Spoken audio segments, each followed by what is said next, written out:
responsible for 2% of all infections. The negative impact of the restrictions proposed in alert levels 2 and 3 on the hospitality sector and the lives of the people who work in it cannot be overstated. So we're urging the government to introduce an approach that better reflects the data and takes less of a sledgehammer to the hospitality sector. Are there any changes in terms of who's the most vulnerable to the infection at the moment? Well, there's an intensive care report that's come out which suggests that from September the 1st there are more people from Asian communities who are going into intensive care and more people from the poorest sections of our society. And hospitals have this balancing act at the moment where they want to treat COVID but want to treat other things like cancer, and they're also worried about mental health. We have seen patients presenting in A&E that were not known to NHS services at all and being sectioned under the Mental Health Act. So I can't overemphasise the need to look after one another in any setting. And one last bit of good news, 500 people in Staffordshire are going to be the first to have a phase 3 trial of a new drug called Novavax, a vaccination against this. That sounds a bit of a landmark moment.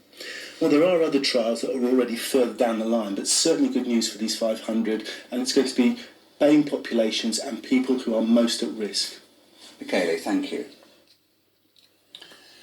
Millions of pounds of emergency government funding's on its way to a collection of cultural and historic sites across the region. It follows concern that some heritage venues could close for good without financial support to help them through the coronavirus pandemic.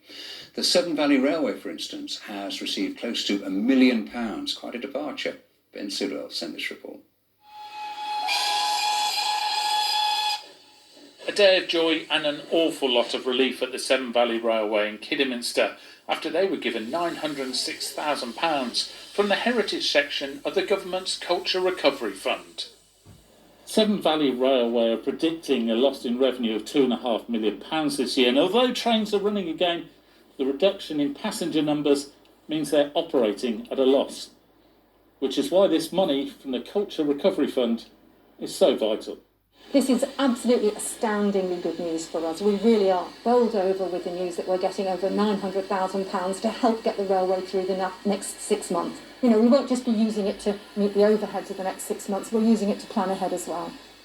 And it's not the only heritage railway that's breathing a huge sigh of relief. The Gloucestershire-Warwickshire Steam Railway, which runs between Broadway and Worcestershire and Cheltenham Racecourse, has been awarded, in their words, a £318,000 lifeline. The virus has had a dramatic effect on the amount of income that we can obtain from visitors, and it costs a lot of money just to maintain a railway. Over in Coventry, it's all about a very different set of tracks at the city's Music Museum, and although their grant of just over £15,000 is much less than either of the railways, its impact is just the same. We have a great time in here, we really enjoy being here, but there's always that little worry in the back, can we pay the rent this week? Of course we haven't got that worry anymore, so it's absolutely brilliant.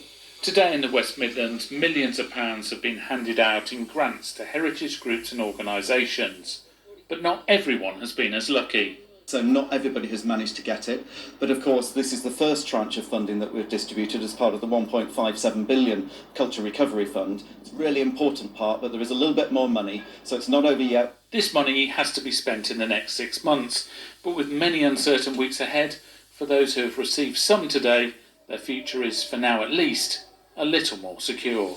Ben Sidwell, BBC Midlands Today at the Severn Valley Railway.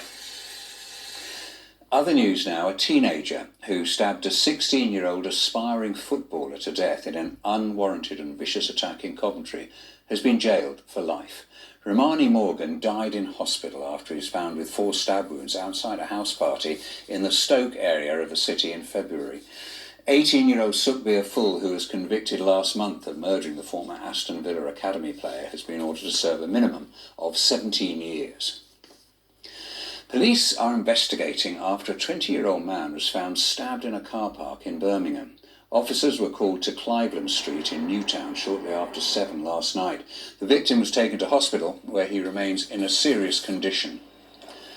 And police are also looking into allegations that 2 HS2 protesters were assaulted by contractors from a security firm working on the project. It's said to have happened last weekend in a hotel car park in Kenilworth when the contractors were off duty. One of the protesters was taken to hospital. Meanwhile, there have been further protests today against the ongoing construction of the high-speed rail line. Activists from a number of groups gathered along the route to try to prevent the destruction of ancient woodland. HS2 say the railway will be one of the most environmentally responsible infrastructure projects ever delivered in the UK.